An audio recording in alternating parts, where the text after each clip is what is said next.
Donald Trump and elect Joe Biden. That's danger. That's a real danger to a democracy. That's not just words. They're doing something that is endangering democracy, because in a democracy, you have to have a mainstream media that you can trust. We don't trust the mainstream media anymore. No, and all the surveys show that. And I'm going to throw one more thing in. The New York Times and the Washington Post want to run this country. They want to run it, all right? And they will run it if Joe Biden is elected president, because he will do exactly what they tell him to do in their editorials and in their phone calls. So 10 seconds. Go ahead. And you know this as well as I do. We were both network correspondents. The networks, ABC, NBC, and CBS, take their cues from the New York Times. Absolutely. So if the New York Times wants to get rid of somebody, or wants to shut down free speech, or wants to not cover certain stories because it hurts somebody they like, ABC, NBC, and CBS will follow suit. Yeah, they'll just party. That's what got Trump. That's what got Trump so mad at Leslie Stahl, as we will see on Sunday. Bernie Goldberg, everybody, check out his website. Appreciate it, Bernie. We'll talk soon, I hope. Trump-Biden, the final presidential debate, coming up at 9 p.m. Eastern, right here on The First.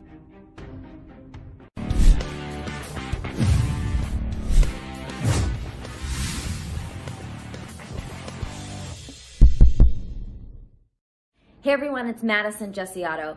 You know, it's so disappointing that we continue to witness the double standard in the media when it comes to the coverage of the Biden family versus the Trump family, of Democrats in general versus the Trump family. With Hunter Biden, we all know what Twitter did in intentionally misrepresenting the story, refusing to allow it to be seen by users of the social media app, by shutting down accounts who posted the story. Of course, the Democrats and the Bidens are not even denying what's coming out in these emails of Hunter Biden. They're not saying that these are fake. But I think the unfortunate part is that even despite this media standard, we're seeing the double standard within voters. And we're seeing people who, of course, would be the first ones to go against the Trumps for much less or sometimes nothing at all, but they're covering up for Joe Biden's son, Hunter Biden. There is absolutely no reason that Hunter Biden should have ever been on that board for Burisma with no experience.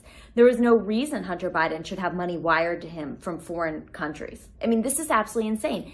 Imagine if this were Donald Trump Jr. Donald Trump Jr. is a friend of mine, but I'll tell you right now, I'd be the first one to say that was wrong if he was the one doing what Hunter Biden was doing. We have to be fair. We have to hold ourselves to a higher standard and judge this for what it is. Even if you're a Democrat, you should not want people in our government, elite members of our society, to be held to a different standard than you or I would be. Because I guarantee you, if you or I did what Hunter Biden did, we would not be walking around like Hunter Biden has been walking around. Or honestly, we probably wouldn't even have the opportunity to do what he did.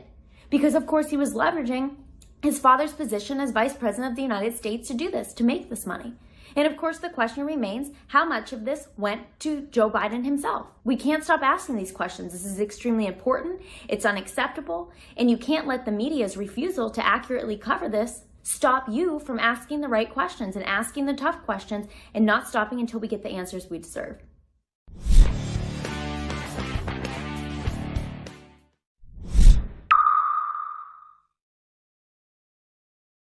Don't have the First TV app yet? What are you waiting for? Download the First TV app right now on Apple, Google Play, Roku, or Amazon Fire and start watching today. Okay, so a Gallup poll, they don't give out their methodology. They should. Asked, would you like to see Amy Coney Barrett on a Supreme Court? 51% say yes, 46% say no. She will be confirmed on Monday. We'll have Brett Tallman on. You know, we'll be on that story. The New York Times. You know, look, I'm getting bored with beating them up. They have a poll: 36 Democrat, 30 Republican, 30 Independent, other, whatever that means, and they come to the conclusion that Americans don't want Judge Barrett on the court. What a shock, right? Okay, fine. Monday, the Senate vote. And I think probably Susan Collins, the senator from Maine, who I admire because of Brett Kavanaugh, but who will lose her seat. She'll probably vote against Judge Barrett, I'm sorry to say. And I don't know about this Murkowski in Alaska. She's not really a Republican. I think she'll probably vote for her, though. She's got no reason to vote against her. If the Democrats win the Senate and Biden wins the election, that's when you're going to need me the most. Because I'm going to have to negotiate this almost week by week and tell you what to do. Because it's going to be nasty.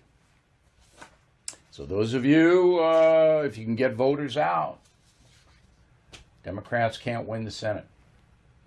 Law enforcement, Seattle police officers quitting in record numbers. Of course they're going to quit. Who would work there? All right. And they say, they admit it. They go, we don't want to work for these people. They're a bunch of socialist Marxists running Seattle. They hate the police. Why would I want to work for somebody who hates me? Okay. In Minneapolis, you have the same thing. Socialist Marxists running the city council. 8 Minneapolis residents are suing the city for lack of police protection. Okay? So you want this? This is what you want? Defund the police. Joe Biden, oh, I'm not going to defund the police. I'll redirect the funds. Okay. Okay. Now, I'm only doing this story because I'm Irish and I love Ireland. But there is a bigger point that pertains to us here in America. So Ireland has 5 million people in the Republic. All right, Northern Ireland's still a part of the UK. So 5 million people in the Republic of Ireland. From the very beginning, they were very stringent about COVID. I had to cancel a trip last June there. Couldn't get in. Closed down everything, the pubs, the hotels. Everybody wore a mask. With 5 million people, you could reach everybody very quickly. All right? They did everything. They listened to the science. They distanced. They did everything. Well, now they got a terrible problem. 10% of the population has COVID. 10%. All right? Almost 2,000 deaths. So they're shutting everything down. Everything down. Again. And 150,000 Irish are going to lose jobs in this thing. Now, the only reason I'm telling you this is, number one, I feel very sorry for my peers in Ireland. All right? It's a beautiful country, and the people are great. And it's devastated, this COVID. They did everything they could possibly do to stop it. Everything. And they couldn't stop it. So all Donald Trump has to say to Leslie Stahl or to the debate moderator tomorrow night is, I did everything I could. Okay? And I stopped the planes from coming in from China. We heard that 1,000,000 times already, but you'll have to say it again. And from Europe. I got the equipment up and running. Nobody can stop this. Biden, it's ridiculous. It's ridiculous. Nobody can stop it. Because what? Ireland didn't listen to the science. Spain, France, UK, Germany now. They didn't listen to it? Oh, stop. Stop insulting me. All right? That's how I do this. Trump-Biden, the final presidential debate, coming up at 9 p.m. Eastern, right here on The First. Hey guys, Buck Sexton here. If you love watching my show on The First TV, then make sure you stay connected with us on social media. You can follow us on Facebook, Instagram, Twitter, Parler. You can even watch us on YouTube. Stay connected and stay informed with First TV anywhere and everywhere. We'll see you there.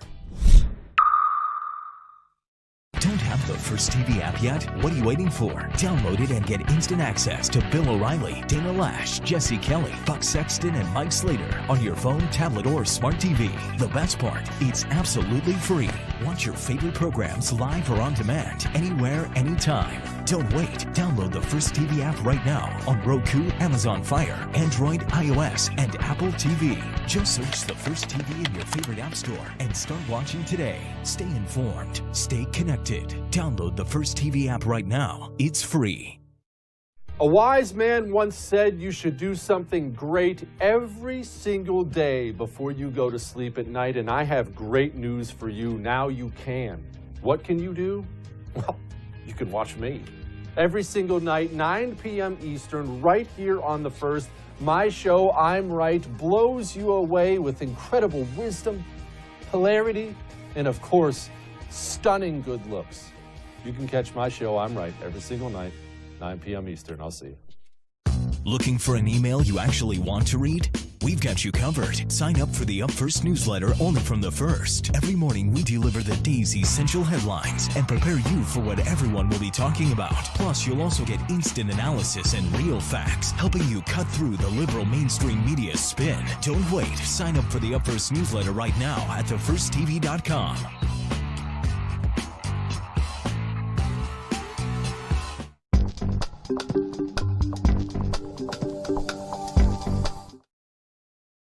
Okay, let's get to some mail. Dr. Norman on the message board.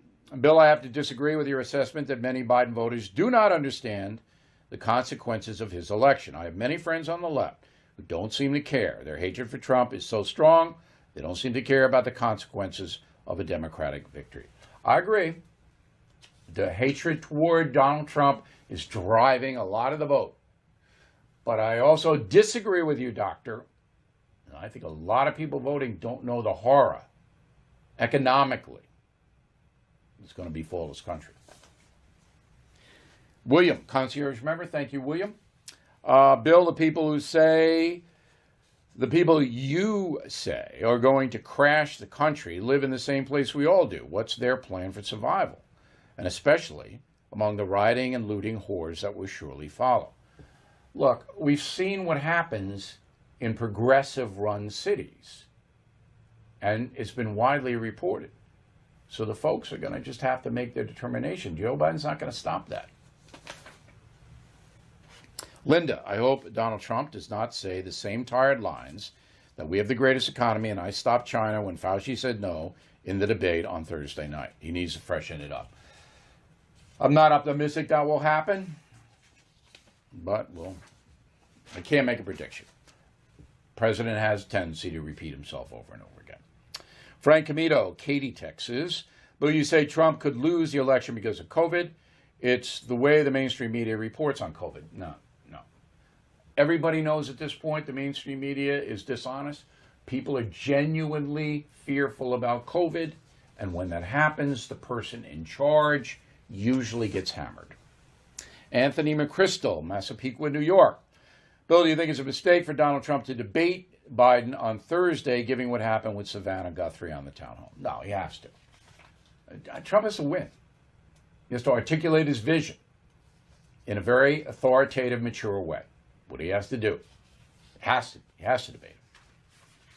Jim Kirkpatrick, Arlington, Texas. How come all the moderators for the debates are always liberal? Because there are no non-liberals in the network news hierarchy.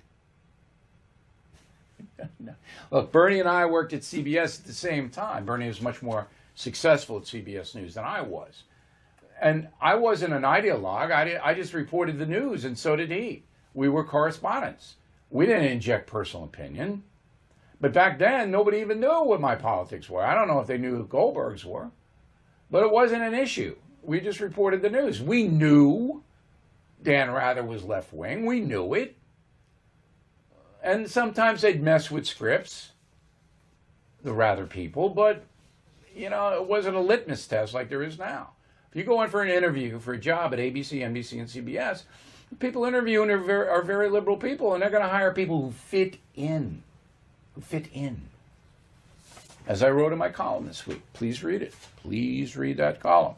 Brian at Mason Brink, Neptune Beach, Florida.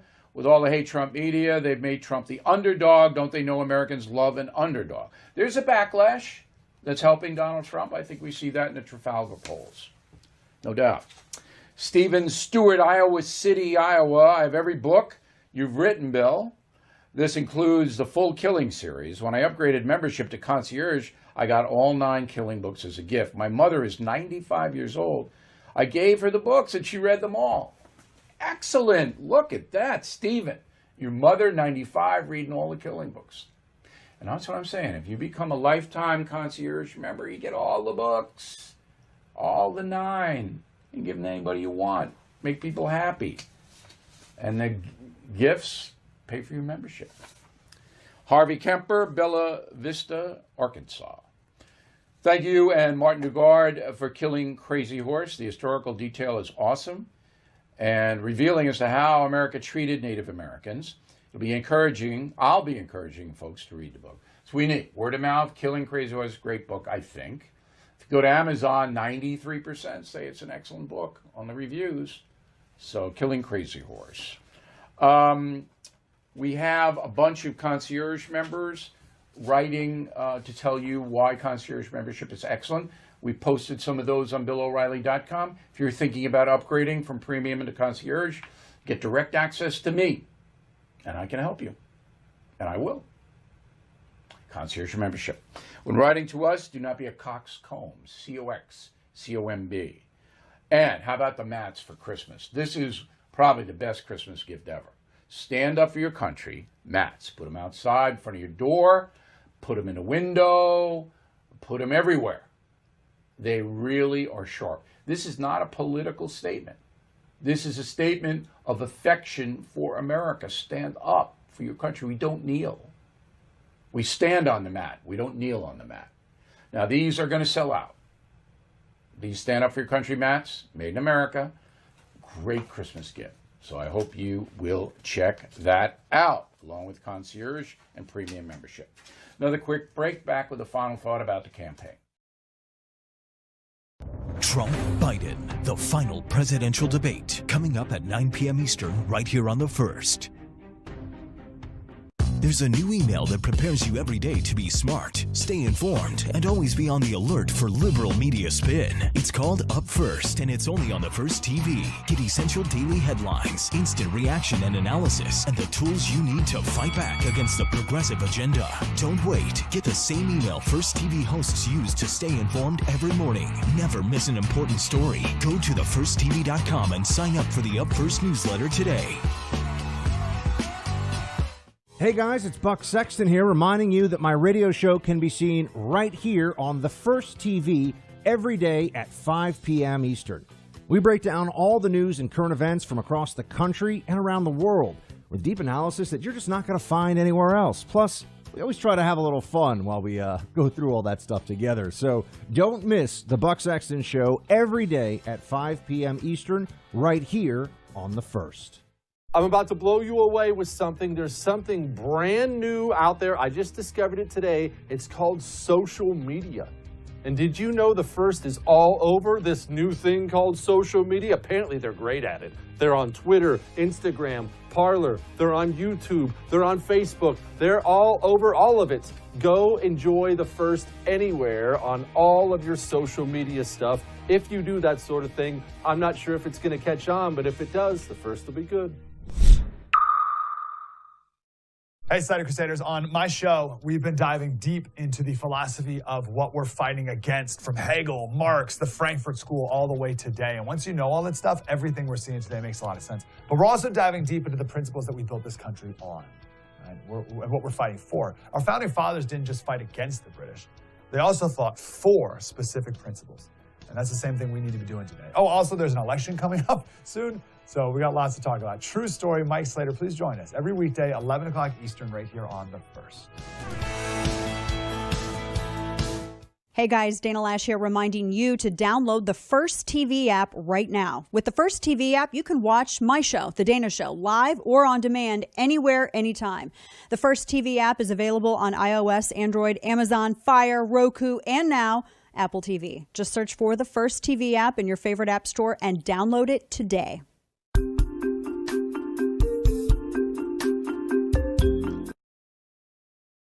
Okay, final thought of the day. As we reported yesterday, Wednesday, Donald Trump's closing the gap in some of the swing states, and Trafalgar, which was right last time, has him ahead nationally, and Rasmussen has a tie. It's about a tie, and Rasmussen was correct too. Remember, last time around, 2016, the media favored Hillary Clinton by, huge. If you read The United States of Trump, I have a chapter where Hillary Clinton, I tell you about the dresses she picked out.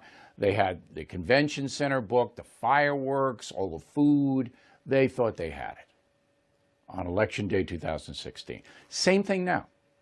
Now, I can't predict it. I can't predict it till about Halloween. But I know the president is making a comeback, primarily because Joe Biden is hiding in his house. America, they're not big on that. All right? They think they have it. The Biden people think they have it, so they're keeping Joe away. But tonight, and we'll be back right after the debate for a live analysis. Tonight, big opportunity for Donald Trump. So we'll see how he does. See you in about 90 minutes.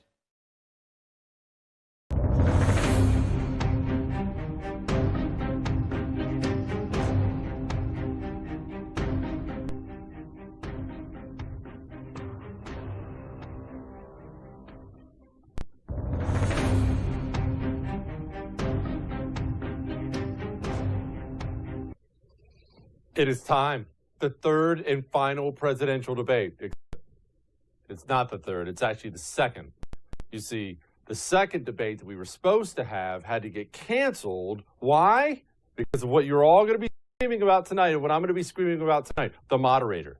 You know, the last one had to get canceled, the guy who interned for Joe Biden. Turns out, yeah, he was in the tank for the left. Here's what I want you to do tonight as we watch Donald Trump go at it with Joe Biden and the moderator. Have fun. Try to have fun. This is as good as politics get. The stakes are as high as they can be. The blood is flowing right now. Maybe you have a water in your hand. Maybe you have a cocktail in your hand. Don't ruin your night screaming at the idiot moderator or at the guy with tapioca pudding for a brain.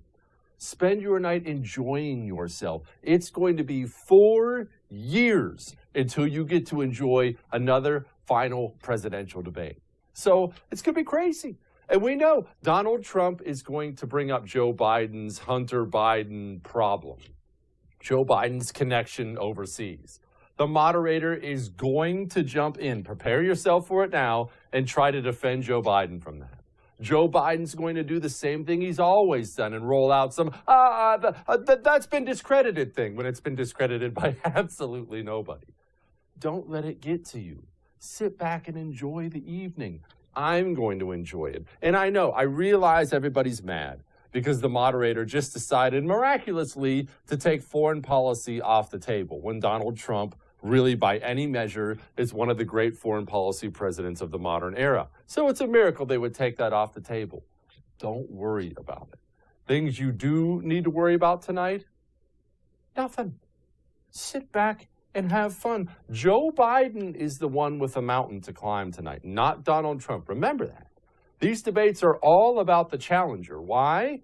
Because Donald Trump is known. He's the most known quantity in the entire world. You can't turn on anything without seeing Donald Trump's face on it. Joe Biden has been in Washington since George Washington got inaugurated, and you still don't know enough about him because the guy's never done anything at all. Joe Biden is the challenger. Don't believe those crappy polls. Joe Biden is the one who has to prove himself worthy of being president. And right now, he hasn't. He looks like a confused, frail, kind of nice old man. How does Donald Trump handle this email thing? Well, I think you're fooling yourself if you think he's going to handle it delicately. When has Donald Trump handled anything delicately? I think he's going to blast Joe Biden with these emails, both barrels right out of the gates, and keep blasting all night long. And he should. Anybody on the right who tells you Donald Trump shouldn't bring that up is somebody the Democrats love having on the Republican side. They love Republicans. Oh, well, you should only stick to talk about taxes. People, if the former vice president of the United States of America used his position to enrich himself and his family, that is the very definition of a big deal.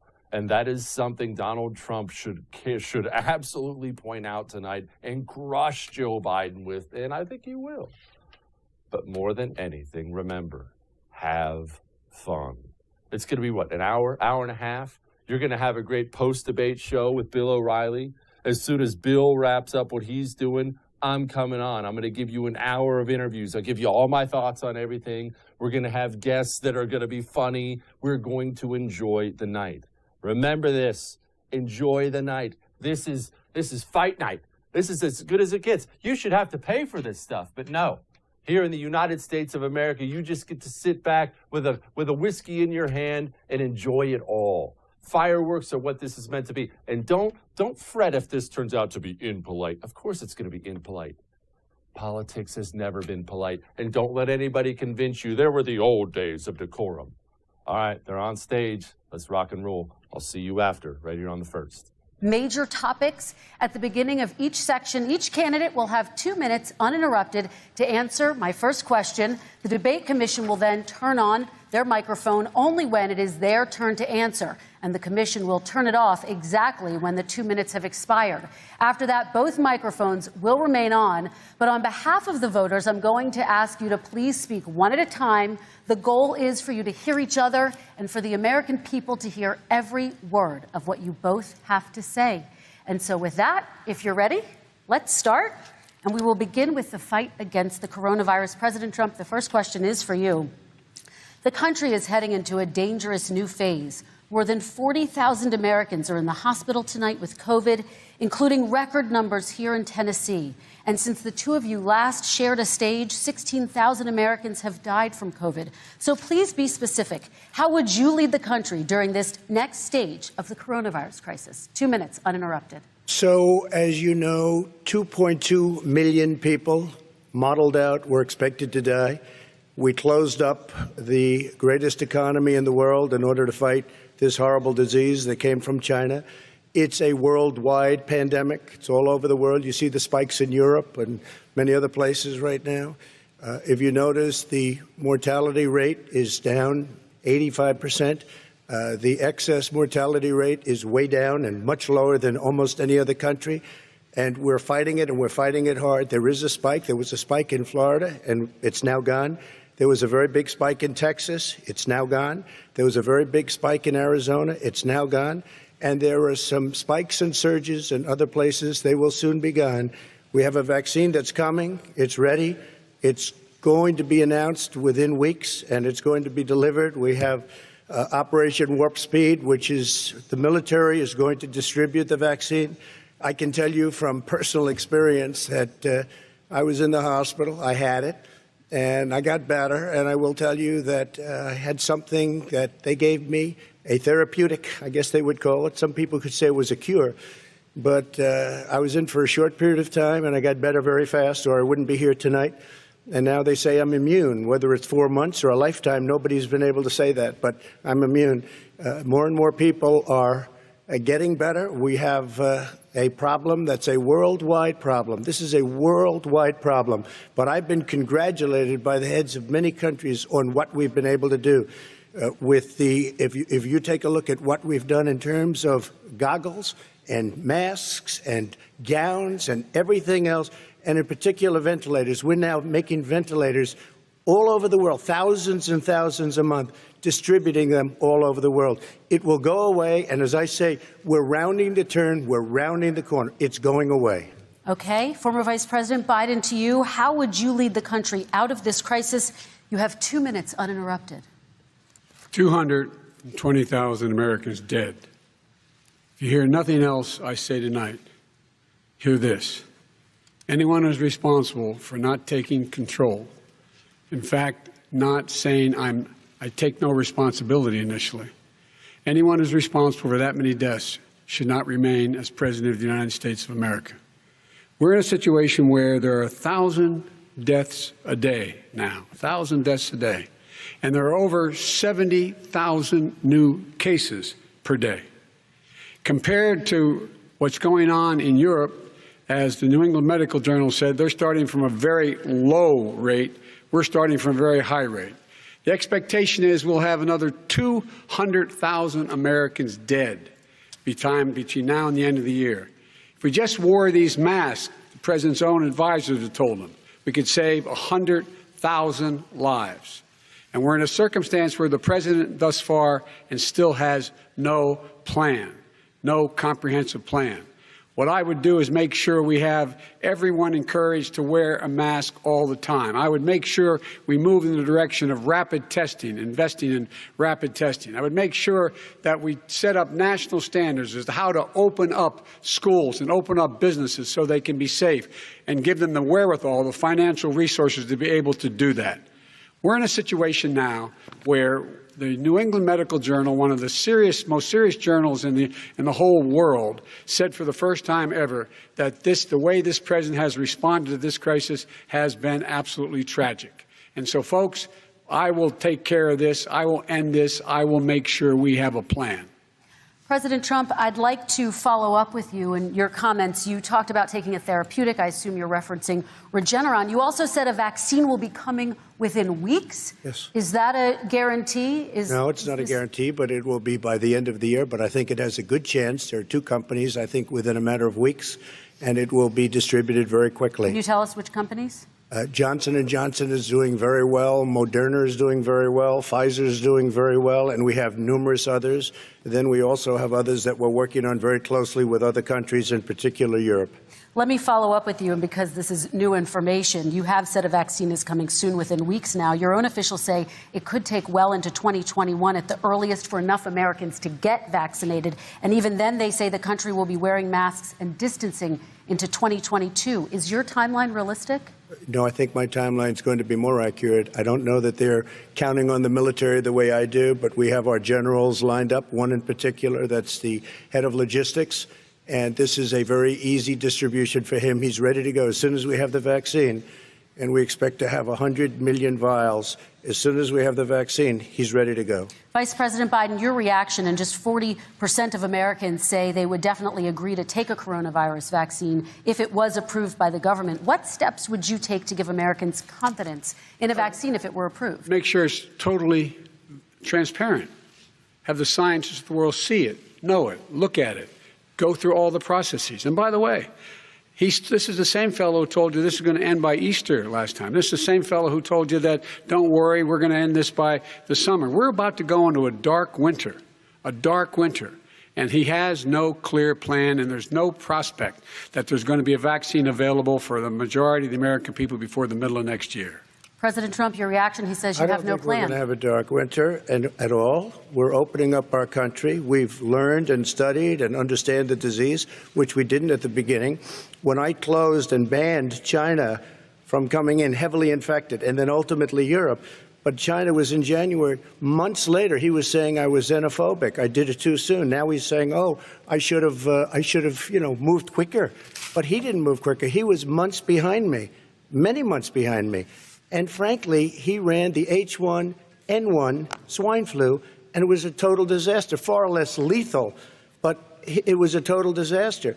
Had that had this kind of numbers, 700,000 people would be dead right now. But it was a far less lethal disease. Look, his own person who ran that for him, who, as you know, was his chief of staff, said it was catastrophic. It was horrible. We didn't know what we were doing. Now he comes up and he tells us how to do this. Also, everything that he said about the way every single move that he said we should make, that's what we've done. We've done all of it. But he was way behind us. Vice President Biden, your response. My response is he is xenophobic, but not because he shut down access from China. And he did it late after 40 countries had already done that. In addition to that, what he did, he made sure that we had 44 people that were in there in China trying to get to Wuhan to determine what exactly the source was. What did the president say in January? He said, no, he said, he's being transparent. The president of China is being transparent. We owe him a debt of gratitude. We have to thank him. And then what happened was we started talking about using the Defense Act to make sure we go out and get whatever is needed out there to protect people. And again, I go back to this. He had nothing. He did virtually nothing. And then he gets out of the hospital and he talks about, don't worry, it's all going to be over soon. Come on.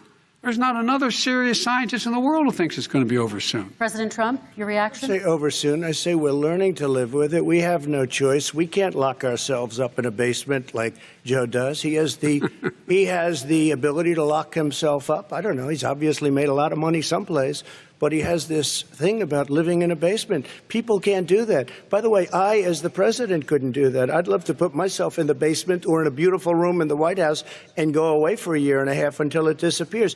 I can't do that. And Kirsten, every meeting I had, and I'd meet a lot of families, including Gold Star families and military families, every meeting I had, and I had to meet them. I had to. It would be horrible to have canceled everything. I said, you know, this is dangerous. And you catch it. And, you know, I caught it. I learned a lot. Great doctors, great hospitals. And now I recovered.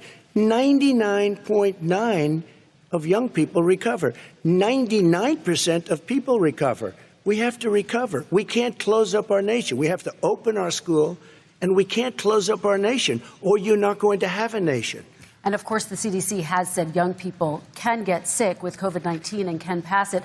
Vice President Biden, I want to talk broadly about strategy, though. Can I respond to that? 30 seconds, please, and then I have a question. No, number one, he says that we're learning to live with it.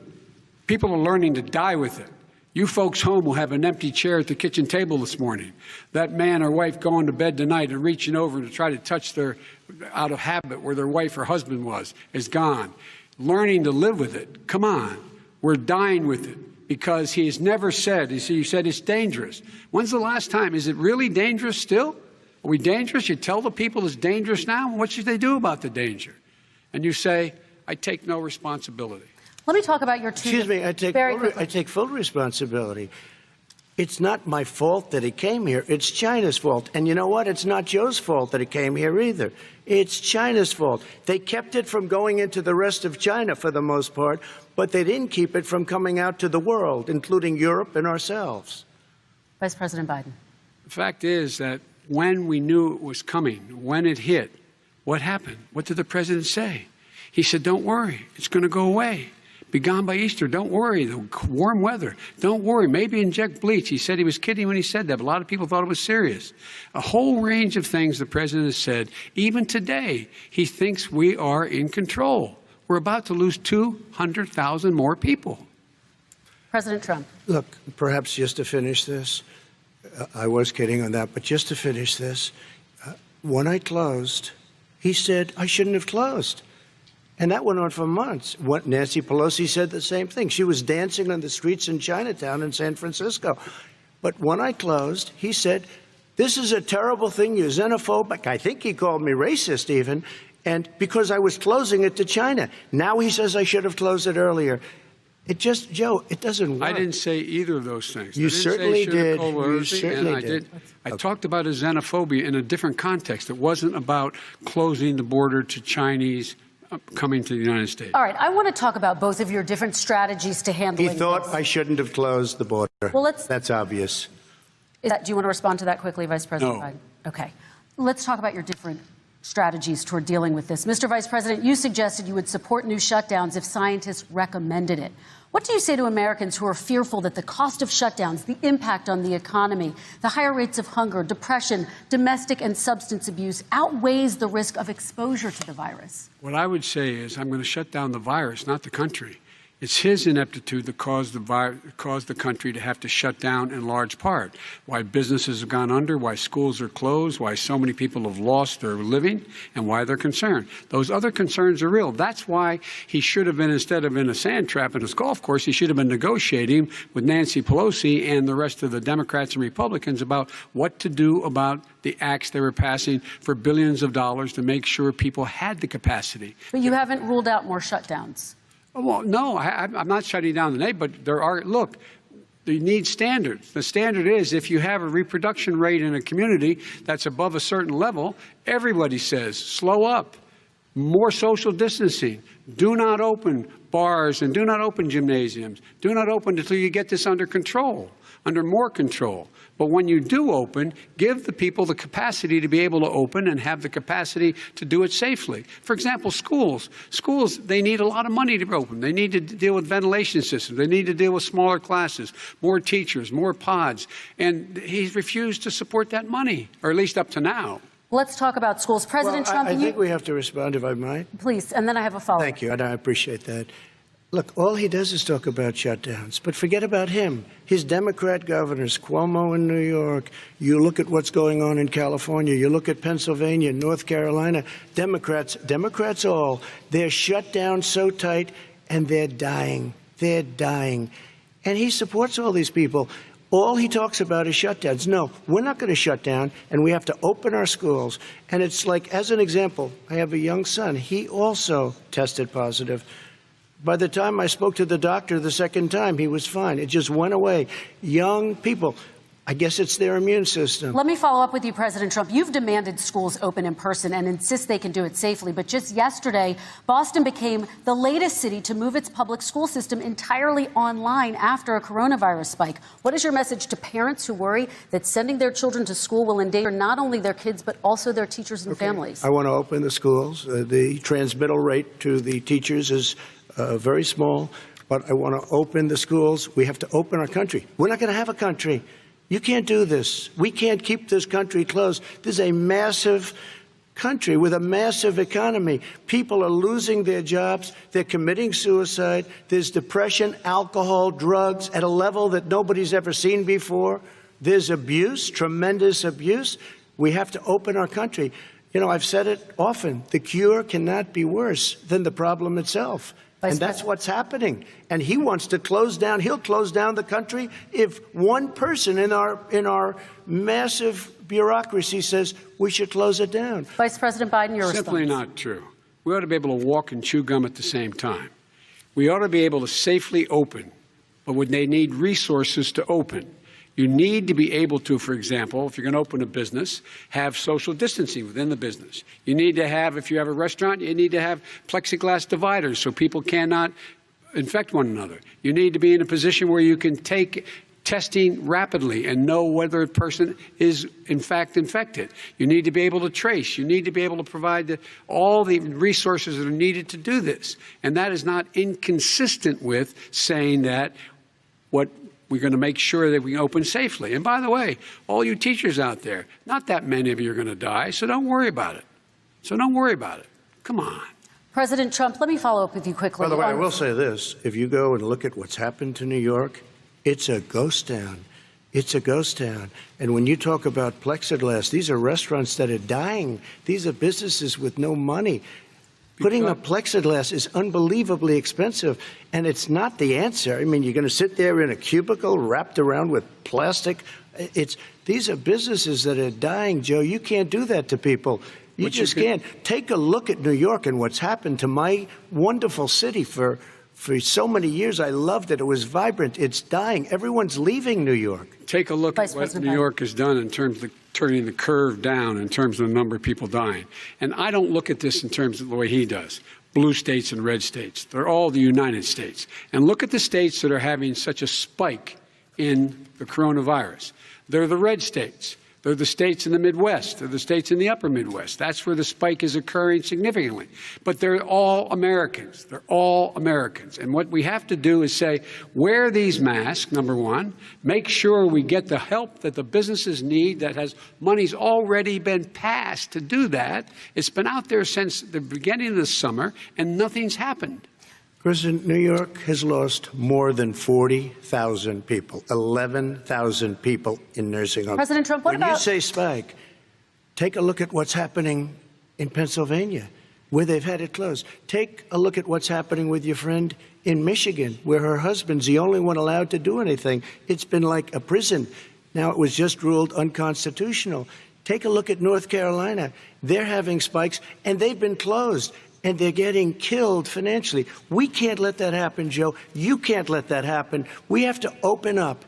And we understand the disease. We have to protect our seniors. We have to protect our elderly. We have to protect especially our seniors with heart problems and diabetes problems. And we will protect them. We have the best testing in the world by far. That's why we have so many cases. Let me follow up with you before we move on to our next section. President Trump, this week you called Dr. Anthony Fauci, the nation's best-known infectious disease expert, quote, a disaster. You described him and other medical experts as, quote, idiots. If you're not listening to them, who are you listening to as you fight this? I'm listening to all of them, including Anthony. I get along very well with Anthony. But he did say, don't wear masks. He did say, as you know, this is not going to be a problem. I think he's a Democrat, but that's okay. He said this is not going to be a problem.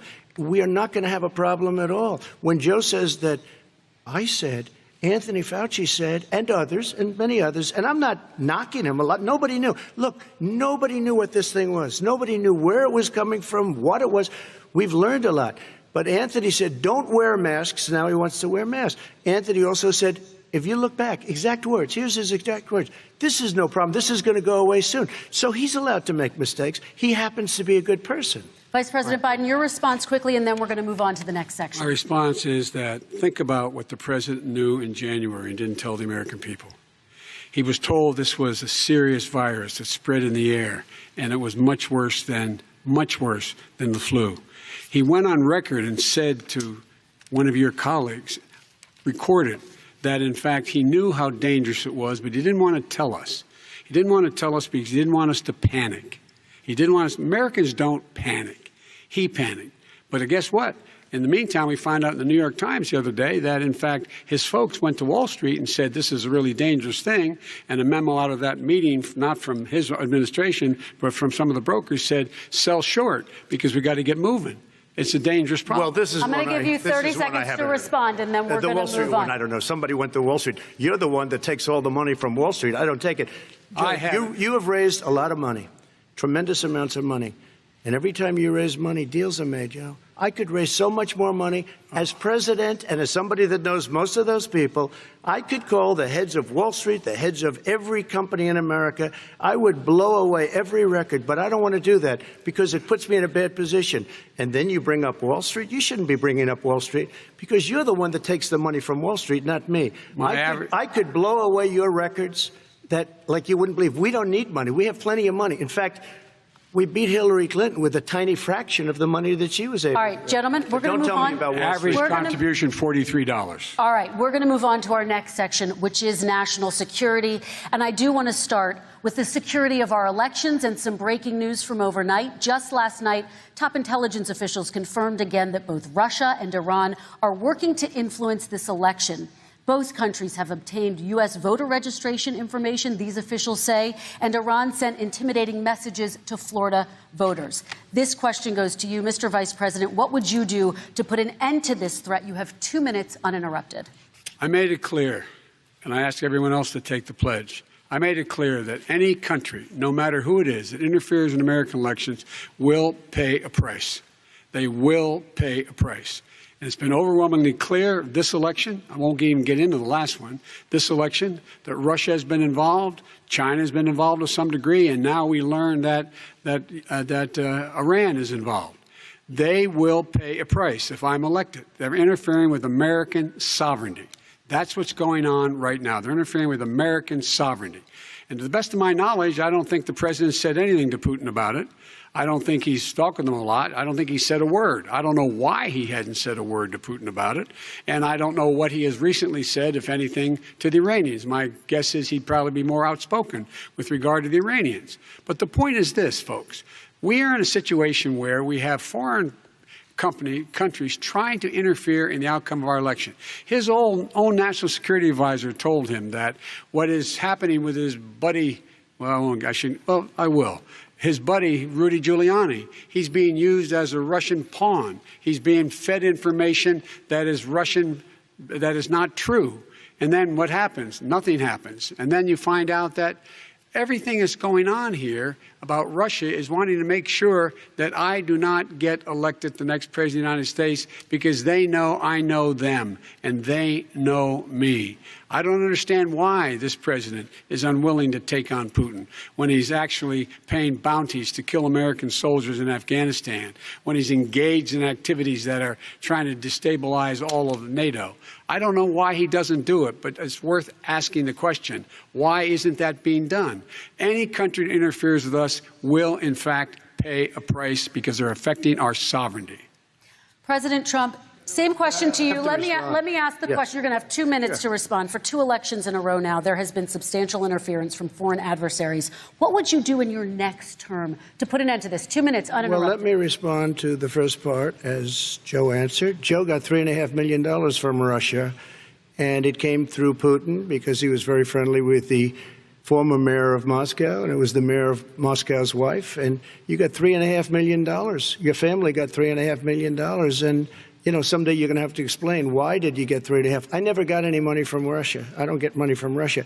Now, about your thing last night, I knew all about that. And through John Ratcliffe, who is fantastic, DNI, he said, the one thing that's common to both of them, they both want you to lose, because there has been nobody tougher to Russia. Between the sanctions, nobody tougher than me on Russia. Between the sanctions, between all of what I've done with NATO, you know, I've got the NATO countries to put up an extra $130 billion, going to $420 billion a year. That's to guard against Russia. I sold, while he was selling pillows and sheets, I sold tank busters to Ukraine. There has been nobody tougher on Russia than Donald Trump. And I'll tell you, they were so bad. They took over the submarine port. You remember that very well. During your term, during you and Barack Obama, they took over a big part of what should have been Ukraine. You handed it to them, but you were getting a lot of money from Russia. They were paying you a lot of money, and they probably still are. But now, with what came out today, it's even worse. All of the emails, the horrible emails of the kind of money that you were raking in, you and your family. And, Joe, you were vice president when some of this was happening, and it should have never happened. And I think you owe an explanation to the American people.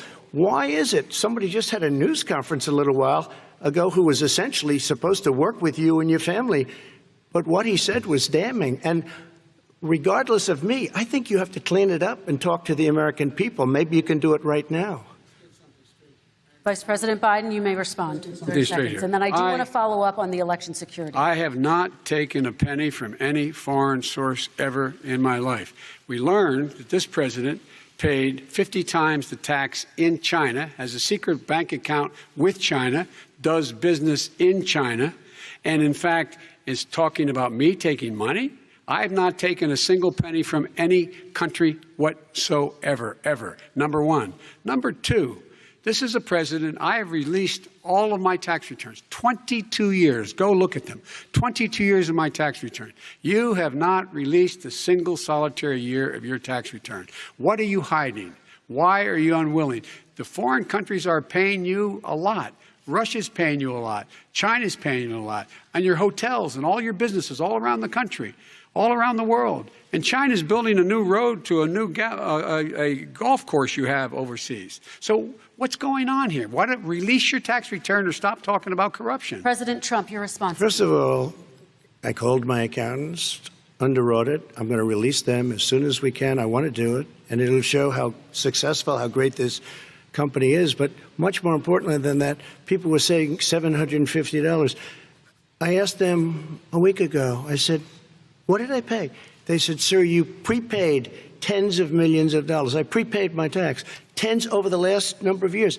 Tens of millions of dollars I prepaid because at some point they think it's an estimate. They think I may have to pay tax. So I already prepaid it. Nobody told me that. Did your accountant Nobody tell told you that. Excuse me. And it wasn't written whenever they write this. They keep talking about $750, which I think is a filing fee. But let me just tell you, I prepaid millions and millions of dollars in taxes, number one. Number two, I don't make money from China. You do. I don't make money from Ukraine. You do. I don't make money from Russia.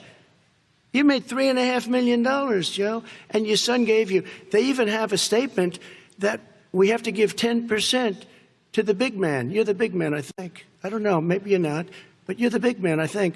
Your son said we have to give 10% to the big man. Joe, what's that all about? It's terrible. All right, gentlemen, I want to ask you both some questions about all of this, but I'm going to let you both respond very quickly. You just said you spoke to your accountant about potentially releasing your taxes. Did he tell you when you can release them? Do you have a deadline for when you're going to release them? I get treated worse than the Tea Party got treated. Because I have a lot of people in there, deep down in the IRS, they treat me horribly. We made a deal, it was all settled until I decide to run for president. I get treated very badly by the IRS, very unfairly. But we had a deal all done. As soon as we're completed with the deal, I want to release it. But I have paid millions and millions of dollars, and it's worse than paying. I paid in advance. It's called prepaying your taxes. I paid in advance. I want to ask you both about questions regarding your potential foreign entanglements and questions that have been raised to give you both a chance to talk about this more broadly. Respond very quickly, and then I'll get to my question. Why did he's been saying this for 4 years? Show us. Just show us. Stop playing around. You've been saying for 4 years you're going to release your taxes. Nobody knows it, Mr. President. What they do know is you're not paying your taxes, or you're paying taxes that are so low. When last time he said what he paid, he said, I only pay that little because I'm smart. I know how to game the system. Come on. Come on, folks. So, President Trump, and then I want to get to two questions to both of you on this. I was put through a phony witch hunt for 3 years. It started before I even got elected. They spied on my campaign. No president should ever have to go through what I went through. Let me just say this. Mueller and 18 angry Democrats and FBI agents all over the place spent $48 million. They went through everything I had, including my tax returns, and they found absolutely no collusion and nothing wrong. $48 million. I guarantee you, if I spent $1 million on you, Joe, I could find plenty wrong. Because the kind of things that you've done and the kind of monies that your family has taken, I mean, your brother made money in Iraq, millions of dollars. Your other brother made a fortune, and it's all through you, Joe. And they say you get some of it, and you do live very well. You have houses all over the place. You live very well. All right, gentlemen, let me just ask some questions about all of this broadly. Vice President Biden, there have been questions about the work your son has done in China and for a Ukrainian energy company when you were vice president. In retrospect, was anything about those relationships inappropriate or unethical? Nothing was unethical. Here's what the deal. With regard to Ukraine, we had this whole question about whether or not, because he was on the board, I later learned of a Burisma, a company, that somehow I had done something wrong. Yet every single solitary person, when he was going through his impeachment, testifying under oath who worked for him, said, I did my job impeccably. I carried out U.S. policy. Not one single solitary thing was out of line. Not a single thing, number one. Number two, the guy who got in trouble in Ukraine was this guy trying to bribe the Ukrainian government to say something negative about me, which they would not do and did not do because it never, ever, ever happened. My son has not made money in terms of this thing about, what are you talking about, China. I have not had, the only guy made money from China is this guy. He's the only one. Nobody else has made money from China. President Trump, let me ask my question to you. But could I just, one thing? Very quickly. His son didn't have a job for a long time, was sadly no longer in the military service. I won't get into that. And he didn't have a job. As soon as he became vice president, Burisma, not the best reputation in the world. I hear they paid him $183,000 a month. Listen to this. $183,000, and they gave him a $3 million upfront payment. All right. And he had no energy. I'm going to let the Vice President respond to that quickly, and then I need to get to a question to you. Very quickly. No basis for that. Everybody investigated that. No one said anything he did was wrong in Ukraine. Okay, President Trump, this is for you. Since you took office, you've never divested from your business. You've personally promoted your properties abroad. A report this week, which was referenced, does indicate that your company has a bank account in China. So how can voters know that you don't have any foreign conflicts of interest? I have many bank accounts, and they're all listed, and they're all over the place. I mean, I was a businessman doing business. The bank account you're referring to, which is everybody knows about it, it's listed. The bank account was in 2013. That's what it was. It was opened it was closed in 2015, I believe. And then I decided, because I was thinking about doing a deal in China like millions of other people. I was thinking about it, and I decided I'm not going to do it. Didn't like it. I decided not to do it. Had an account open, and I closed it. Okay. Excuse me. And then, unlike him, where he's vice president and he does business, I then decided to run for president after that. That was before. So I closed it before I even ran for president, let alone became president. Big difference. He is the vice president of the United States, and his son, his brother, and his other brother are getting rich. They're like a vacuum cleaner. They're sucking up money every Trump, place thank he you. goes. We do need to move on. I do want to ask you, Vice President Biden, about China. Let's talk about China more broadly. There have, of course, President Trump has said that they should pay for not being fully transparent in regards to the coronavirus. If you were president, would you make China pay? And please be specific. What would that look like? What I'd make China do is play by the international rules, not like he has done. He has caused the deficit of China to go up, not down, with China, up, not down. We are making sure that in order to do business in China, you have to give all your intellectual property. You have to have a partner in China. It's 51%. We would not do that at all, number one. Number two, we're in a situation where China would have to play by the rules internationally as well. When I met with Xi, when I was still vice president, he said we're setting up air identification zones in the South China Sea. You can't fly through them. I said we're going to fly through them. We just flew B-52, B-1 bombers through it. We're not going to pay attention. They have to play by the rules. And what's he do? He embraces guys like the thugs like in North Korea and the Chinese president and Putin and others, and he pokes his finger in the eye of all of our friends, all of our allies. We make up we're 25% of the world's economy. We need to be having the rest of our friends with us saying to China, these are the rules. You play by them or you're going to pay the price for not paying by them economically.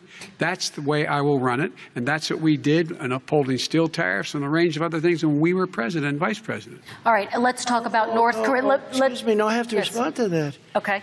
Very quickly, and then we're going to move on to North Korea. $1.5 billion from China to manage after spending 10 minutes in office and being in Air Force Two, number one. Number two, there's a very strong email talking about your family wanting to make $10 million a year for introductions. President Trump, on China policy, though, what specifically are you going to do? What specifically are you going to do to make China pay? You've said you're going to make them pay. China is paying. They're paying billions and billions of dollars. I just gave $28 billion. New sanctions? I just gave $28 billion to our farmers. Taxpayers' money. It's what? Taxpayers' money. Didn't come from China. China. You know who the taxpayer is? It's called China. China paid $28 billion, and you know what they did to pay it, Joe? They devalued their currency, and they also paid up. And you know who got the money? Our farmers, our great farmers, because they were targeted. You never charged them anything. Also, I charged them 25% on dumped steel because they were killing our steel industry. We were not going to have a steel industry. Okay. And now we have a steel industry. Okay. Vice President Biden, your response, please. My response is, look, this isn't about – there's a reason why he's bringing up all this malarkey. There's a reason for it. He doesn't want to talk about the substantive issues. It's not about his family and my family. It's about your family. And your family's hurting badly.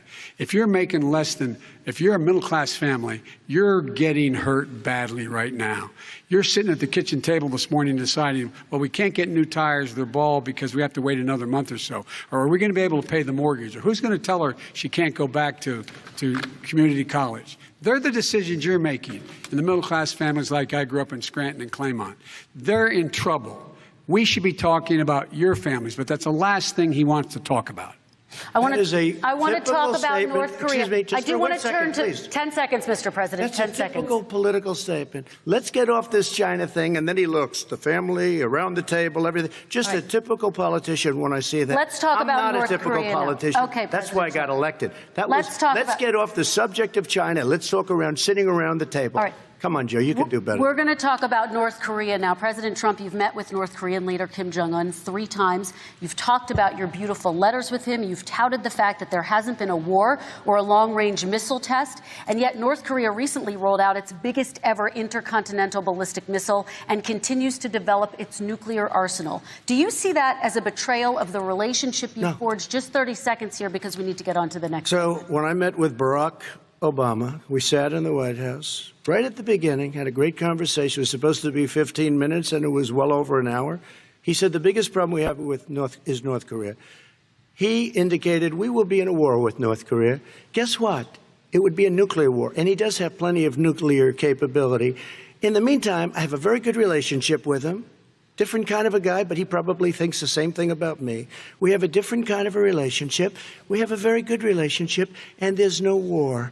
And, you know, about 2 months ago, he broke into a certain area. They said, oh, there's going to be trouble. I said, no, they're not, because he's not going to do that. And I was right. Look, instead of being in a war where millions of people, Seoul, you know, is 25 miles away, millions and millions, 32 million people in Seoul. Millions of people would be dead right now. President Trump, that's 30 seconds. Thank you. Vice President Biden, to you. North Korea conducted 4 nuclear tests under the Obama administration. Why do you think you would be able to rein in this persistent threat? Because I'd make it clear, which we were making clear to China, they had to be part of the deal. Because here's the I made it clear, and as a spokesperson of the administration when I went to China, that they said, why are you moving your missile defense up so close? Why are you moving more forces here? Why are you continuing to do military maneuvers with South Korea? I said, because North Korea is a problem, and we're going to continue to do it so we can control them. We're going to make sure we can control them and make sure they cannot hurt us.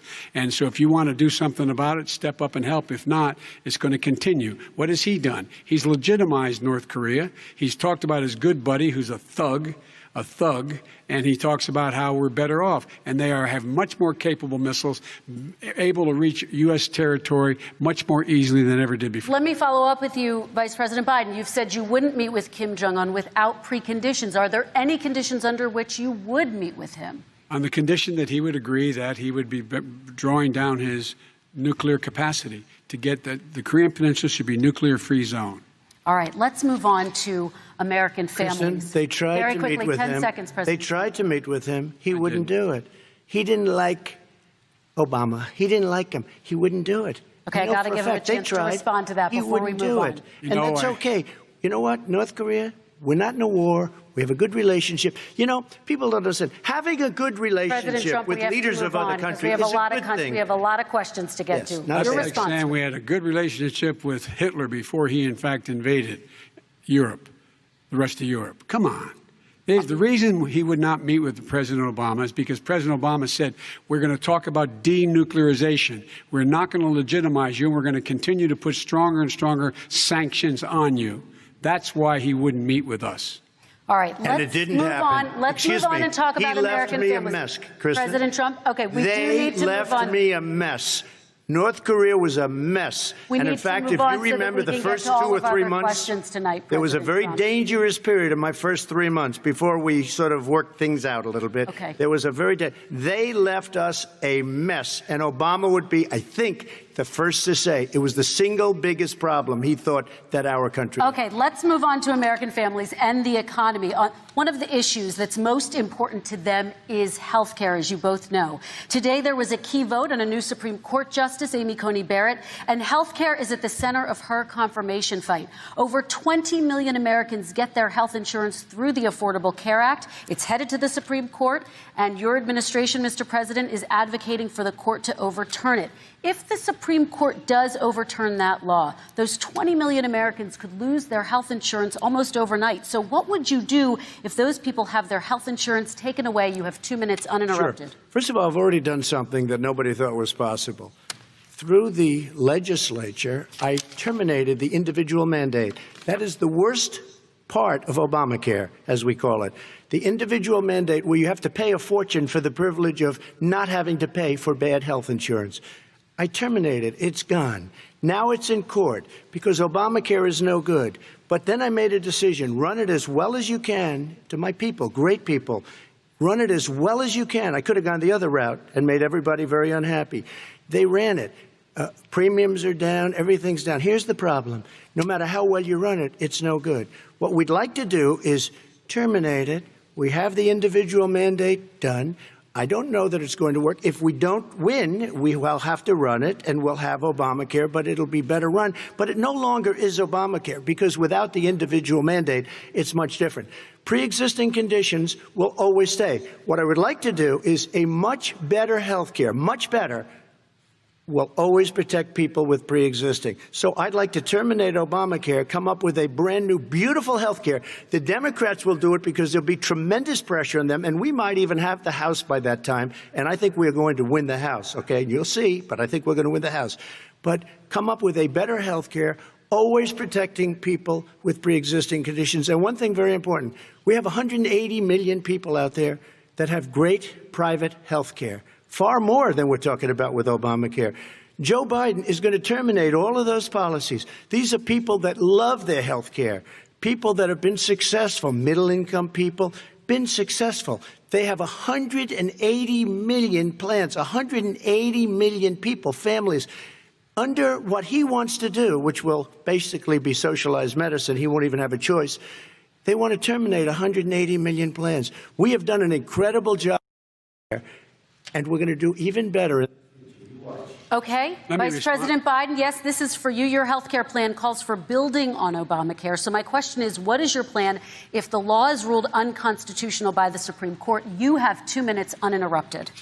What I'm going to do is pass Obamacare with a public option. It'll become Biden care. The public option is an option that says that if you, in fact, do not have the wherewithal to be, if you qualify for Medicaid and you do not have the wherewithal in your state to get Medicaid, you automatically are enrolled, providing competition for insurance companies. That's what's going to happen. Secondly, we're going to make sure we reduce the premiums and reduce drug prices by making sure that there's competition that doesn't exist now, by allowing the Medicare to negotiate drug prices with the insurance companies. Thirdly, the idea that I want to eliminate private insurance, the reason why I had such a fight with 20 candidates for the nomination was I support private insurance. That's why not one single person with private insurance would lose their insurance under my plan, nor did they under Obamacare. They did not lose their insurance unless they chose they wanted to go to something else. Lastly, we're going to make sure we're in a situation that we actually protect pre-existing. There's no way he can protect pre-existing conditions. None. Zero. You can't do it in the ether. He's been talking about this for a long time. He's never come up with a plan. I guess we're going to get the pre-existing condition plan the same time we get the infrastructure plan that we've been waiting since 17, 18, 19, and 20. The fact, I still have a few more minutes. I know you're getting anxious. The fact is that he's already cost the American people, because of his terrible handling of the COVID virus and the economic spillover, 10 million people have lost their private insurance. And he wants to take away 22 million more people who have it under Obamacare, and over 110 million people with pre-existing conditions. And all the people from COVID are going to have pre-existing conditions. What are they going to do? I have a follow-up for you, Vice President Biden. It relates to something that President Trump said. He's accusing you of wanting socialized medicine. What do you say to people who have concerns that your health care plan, which includes a government insurance option, takes the country one step closer to a health care system run entirely by the government? What's your response to them? I say it's ridiculous. It's like saying that, the idea that the fact that there's a public option that people can choose, that makes it a socialist plan. Look, the difference between the president, I think health care is not a privilege, it's a right. Everyone should have the right to have affordable health care. And I am very proud of my plan. It's gotten endorsed by all the major labor unions, as well as a whole range of other people who, in fact, are concerned in the medical field. This is something that's going to save people's lives, and this is going to give some people an opportunity to have health care for their children. How many of you home are worried and rolling around in bed tonight wondering what in God's name you're going to do if you get sick because you've lost your home insurance, your health insurance, your company's gone under? We have to provide health insurance for people at an affordable rate, and that's what I do. President Trump, Excuse me, he was your there response. for 47 years. He didn't do it. He was now there as vice president for 8 years, and it's not like it was 25 years ago. It was 3 3/4. It was just a little while ago, right? Less than 4 years ago. He didn't do anything. He didn't do it. He wants socialized medicine, and it's not that he wants it. His vice president, I mean, she is more liberal than Bernie Sanders and wants it even more. Bernie Sanders wants it. The Democrats want it. You're going to have socialized medicine, just like he went with fracking. We're not going to have fracking. We're going to stop fracking. We're going to stop fracking. Then he goes to Pennsylvania after he gets a nomination, where he got very lucky to get it. And he goes to Pennsylvania and he says, oh, we're going to have fracking. And you never asked that question. And by the way, so far, I respect very much the way you're handling this, I have to say. By the way. But somebody should ask the question. You can ask he goes for a year. There will be no fracking. We do have a number of topics we're going to get to. That's a big question. We're going to get to. It's the same thing with socialized medicine. I have to respond. Vice President, your response, please. My response is people deserve to have affordable health care, period. Period, period, period. And the Biden care proposal will, in fact, provide for that affordable health care, lower premiums. What we're going to do is going to cost some money. It's going to cost over $750 billion over 10 years to do it. And they're going to have lower premiums. You can buy into the better plans, the cheaper plans, lower your premiums, deal with unexpected billing, and have your drug prices drop significantly. He keeps talking about it. He hasn't done a thing for anybody on health care. Not a thing. Kristen, when Very he quickly, says, then I want to talk when about he what's says happening public on Capitol option, Hill. he's talking about socialized medicine and health care. When he talks about a public option, he's talking about destroying your Medicare, totally destroyed, and destroying your Social Security. And this whole country will come down. You know, Bernie Sanders tried it in his state. He tried it in his state. His governor was a very liberal governor. They wanted to make it work. Okay, let's let Vice President Biden respond. It doesn't Vice work. President He's Biden, a very your confused response. guy. He thinks he's running against somebody else. He's running against Joe Biden. I beat all those other people because I disagreed with them. Joe Biden he's running against. And the idea that we're in a situation that are going to destroy Medicare, this is the guy that the actuary at Medicare said, if in fact, at Social Security, if in fact he continues to withhold his plan to withhold the tax on Social Security will be bankrupt by 2023 with no way to make up for it. This is the guy who's tried to cut Medicare. So I mean, the idea that Donald Trump is lecturing me on Social Security and Medicare? Come on. He tried to get rid of, he Mr. tried to hurt President, and then I Social have to go to Security another years question. ago. Years ago. Go back and look at the records. He tried to hurt Social Security years ago. All right, let's move but on. This I'm is going to the move guy on. that when they announced Mr. President, I have to last move on week, to the next question. They said or the else stock we're not market going to will have time boom to talk about it. if I'm elected. If he's elected, the stock market will crash. Okay, let's biggest move on to the analysts are next saying question. that. Very quickly. Look, the idea that the stock market is booming is his only measure of what's happening. Where I come from in Scranton and Claymont, the people don't live off of the stock market. Just in the last three years during this crisis, the billionaires in this country made, according to the Wall Street, $700 billion more. $700 billion more, because that's his only measure. What happens to the ordinary people out there? What happens to them? Let's talk about what's happening on Capitol Hill. We're going to move on. 401ks are through the roof. We're going to move on. Stock are through the roof. All right. And he doesn't come from Scranton. That's like he lived there for a short period of time before he even knew it. We're going to move on to the next question. And the people of Pennsylvania Let me will move show on you to my that. next question, They gentlemen. understand. As of tonight, more than 12 million people are out of work.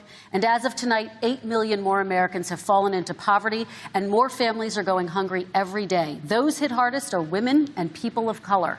They see Washington fighting over a relief bill. Mr. President, why haven't you been able to get them the help they need? 30 seconds here. Because Nancy Pelosi doesn't want to approve it. I do. But you're the president.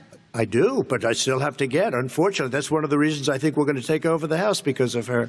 Nancy Pelosi doesn't want to approve anything because she'd love to have some victories on a date called November 3rd. Nancy Pelosi does not want to approve it. We are ready, willing, and able to do something. Don't forget, we've already approved 3 plans, and it's gone through, including the Democrats, in all fairness. This one she doesn't want. It's near the election because she thinks it helps her politically. I think it hurts her politically. All right, Mr. Vice President. The Republican leader in the United States Senate said he can't pass it. He will not be able to pass it. He does not have Republican votes. Why isn't he talking to his Republican friends? Let me follow up with you, Vice President. If we made a Biden, deal, because the Republicans let me will ask pass Vice it. President Biden a question. You are the leader of the Democratic Party. Why have you not pushed the Democrats to get a deal for the American people? Well, I have, and they have pushed it. Look, they passed this act all the way back in the beginning of the summer. This is like it's not new. It's been out there. This HEROES Act has been sitting there. And look at what's happening.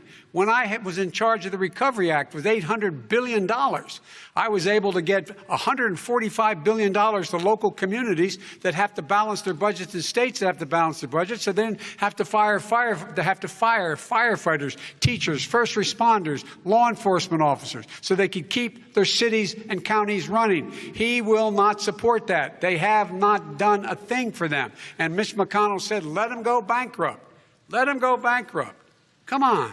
What's the matter with these guys? The bill that was passed in the House was a bailout of badly run, high-crime, Democrat, all run by Democrats, cities and states. It was a way of getting a lot of money, billions and billions of dollars to these states. It was also a way of getting a lot of money from our people's pockets to people that come into our country illegally. We were going to take care of everything for them. And what that does, and I'd love to do that, I'd love to help them, but what that does, everybody all over the world will start pouring into our country. We can't do it. This was a way of taking care of them. This was a way of spending on things that had nothing to do with COVID, as per your question. But it was really a big bailout for badly run Democrat cities and states. All right, By the way, if I get elected, I'm running as a proud Democrat, but I'm going to be an American president. I don't see red states and blue states. What I see is American, United States. And folks, every single state out there finds themselves in trouble. They're going to start laying off, whether they're red or blue, cops, firefighters, first responders, because they have to balance their budget. And the founders were smart. They allowed the federal government to deficit spend to compensate for the United States of America. I want to talk about the minimum wage, gentlemen. Mr. Vice President, we are talking a lot about struggling small businesses and business owners these days. Do you think this is the right time to ask them to raise the minimum wage? You, of course, support a $15 federal minimum wage. I do, because I think one of the things we're going to have to do is we're going to have to bail them out, too. We should be bailing them out now, those small businesses. You got 1 in 6 of them going under. They're not going to be able to make it back. They passed a package that allows us to be able to call PPP. Money is supposed to go to help them do everything from organize how they can deal with their businesses being open safely. Schools, how they can make classrooms smaller, how they can hire more teachers, how they can put ventilation systems in. They need the help. The businesses as well as the schools need the help. But these guys will not help them. Is not giving them any of the money. We are going to move on to immigration, one thing very but I quickly, want he to said get we your have reaction. to help our small businesses by raising the minimum wage. That's not helping. I think it should be a state option. Alabama is different than New York. New York is different from Vermont. Every state is different. It should be a state option. You said very recently. We have to help. It's very important. We have to help our small businesses. How are you helping your small businesses when you're forcing wages? What's going to happen, and what's been proven to happen, is when you do that, these small businesses fire many of their employees. You said very recently you would consider raising the federal minimum wage to $15 an hour. You said recently you would consider raising the federal minimum wage to $15 an hour. Is that still the case? And I would consider it to an extent, but what I really like, in a second administration, but not to a level that's going to put all these businesses out of business. It should be a state option. Look, I've lived in different places. I know different places. They're all different. Some places, $15 is not so bad. In other places, other states, $15 would be Okay, President Trump, thank you. Quick response, Vice President Biden. 2 jobs, 1 job, be below poverty. People are making $6, $7, $8 an hour. These first responders, we all clap for as they come down the street because they've allowed us to make it. What's happening? They deserve a minimum wage of $15. Anything below that puts you below the poverty level. And there is no evidence that when you raise the minimum wage, businesses go out of business. That is simply not true. We're going to talk about immigration. We're going to talk about immigration now, gentlemen, and we're going to talk about families within this context. Mr. President, your administration separated children from their parents at the border, at least 4,000 kids. You've since reversed your zero-tolerance policy, but the United States can't locate the parents of more than 500 children. So how will these families ever be reunited? children are brought here by coyotes and lots of bad people, cartels, and they're brought here, and they used to use them to get into our country. We now have as strong a border as we've ever had.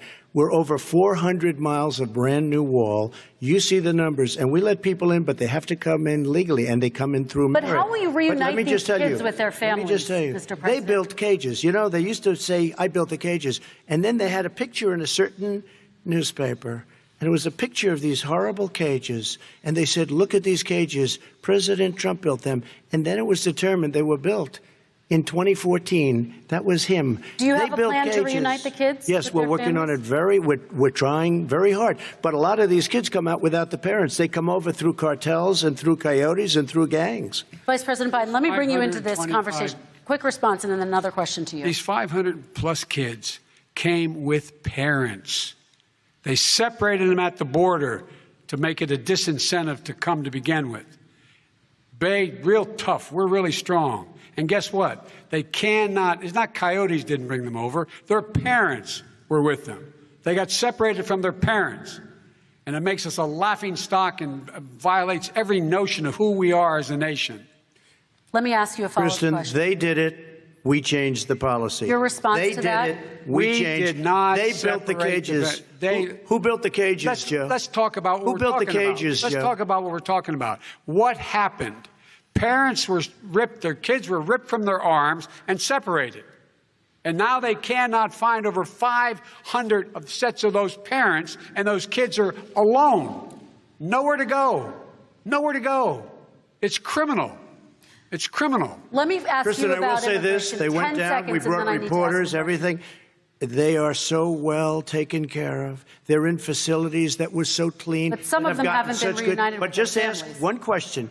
Who built the cages? I'd love you to ask him that. Who built the cages? Let me ask about your immigration policy, Mr. Vice President. The Obama administration did fail to deliver immigration reform, which had been a key promise during the administration. It also presided over record deportations as well as family detentions at the border before changing course. So why should voters trust you with an immigration overhaul now?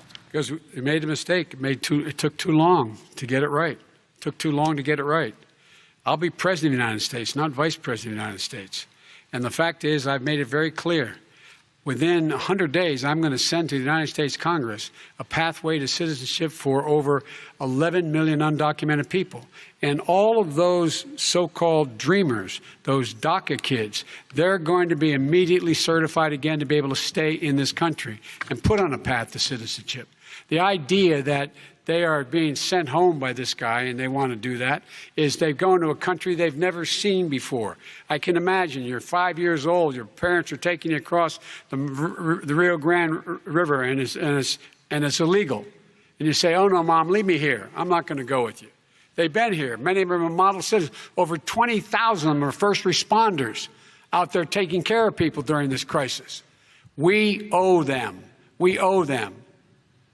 Kristen, he had 8 years to do what he said he was going to do.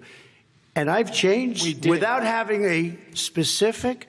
We got rid of catch and release. We got rid of a lot of horrible things that they put in and that they lived with. But he had 8 years he was vice president.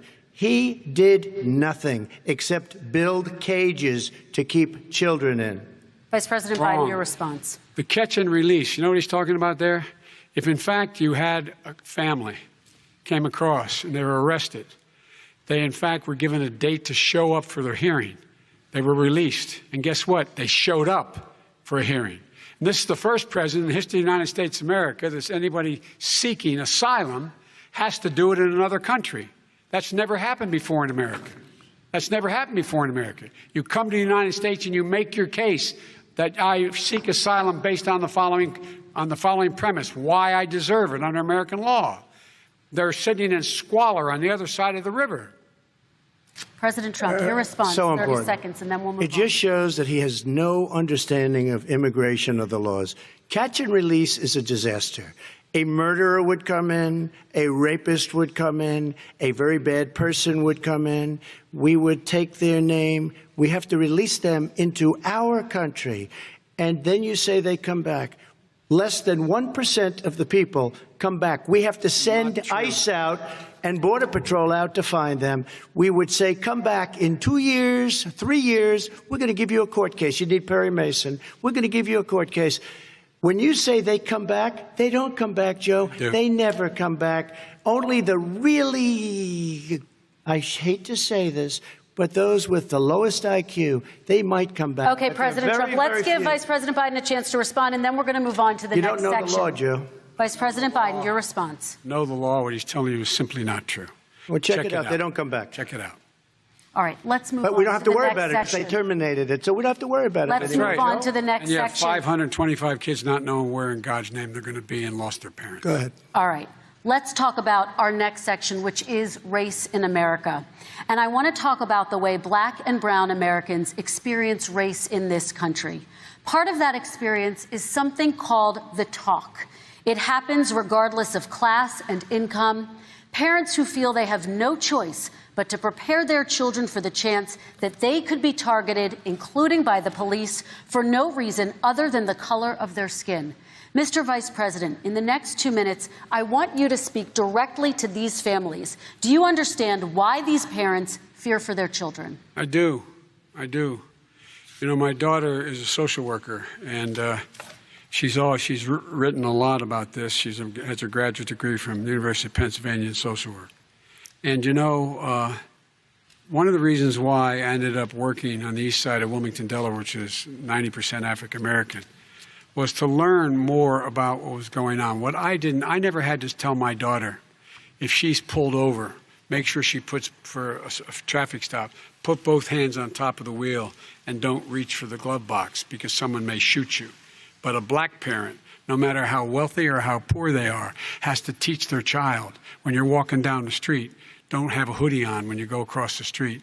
Making sure that you, in fact, if you get pulled over, just yes, sir, no, sir, hands on top of the wheel, because you are, in fact, the victim, whether you're a person making child of a $300,000 a year person or someone who's on food stamps.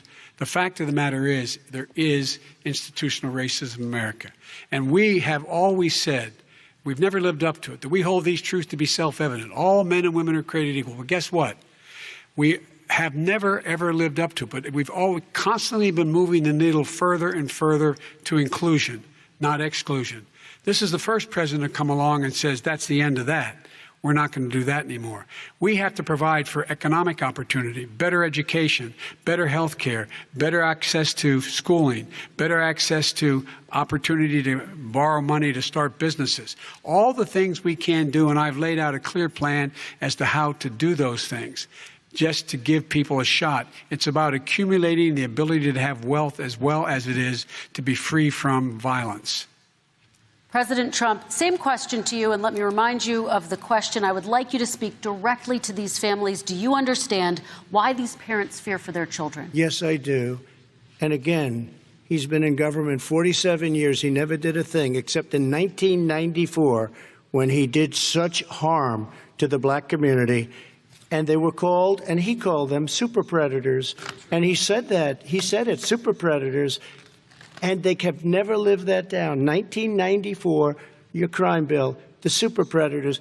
Nobody has done more for the black community than Donald Trump. And if you look, with the exception of Abraham Lincoln, possible exception, but the exception of Abraham Lincoln, nobody has done what I've done. Criminal justice reform, Obama and Joe didn't do it. I don't even think they tried because they had no chance at doing it. They might have wanted to do it, but if you had to see the arms I had to twist to get that done, it was not a pretty picture, and everybody knows it, including some very liberal people that cried in my office. They cried in the Oval Office. 2 weeks later, they're out saying, gee, we have to defeat him. Criminal justice reform, prison reform, opportunity zones with Tim Scott, a great senator from South Carolina. He came in with this incredible idea for opportunity zones. It's one of the most successful programs. People don't talk about it. Tremendous investment is being made. Biggest beneficiary, the black and Hispanic communities, and then historically black colleges and universities. After 3 years of coming to the office, I love some of those guys. They were great. They came into the office and they said, I said, what are you doing? After 3 years, I said, why do you keep coming back? because we have no funding. I said, you don't have to come back every year. We have to come back because President Obama would never give them long-term funding, and I did. 10-year long-term funding, and I gave them more money than they asked for because they said, I think you need more. And I said, the only bad part about this is I may never see you again because I got very friendly with them, and they like me and I like them. But I saved historically black colleges and universities. Okay, and we're going to talk about both of your records, but your response to that, Vice President? My response to that is I never, ever said what he accused me of saying. The fact of the matter is, in 2000, though, after the crime bill had been in the law for a while, this is a guy who said, the problem with the crime bill, there's not enough people in jail. There's not enough people in jail. And go on my website, get the quote, the date when he said it. Not enough people. He talked about marauding gangs, young gangs, and the people who are going to maraud our cities. This is a guy who in the Central Park five innocent black kids, he continued to push for making sure that they got the death penalty. None of them were guilty of the crimes they were suggested. Look, and talk about granted, he did in fact let 20 people, he commuted 20 people's sentences. We commuted over 1,000 people's sentences. Over 1,000. The very law he's talking about is a law that, in fact, initiated by Barack Obama.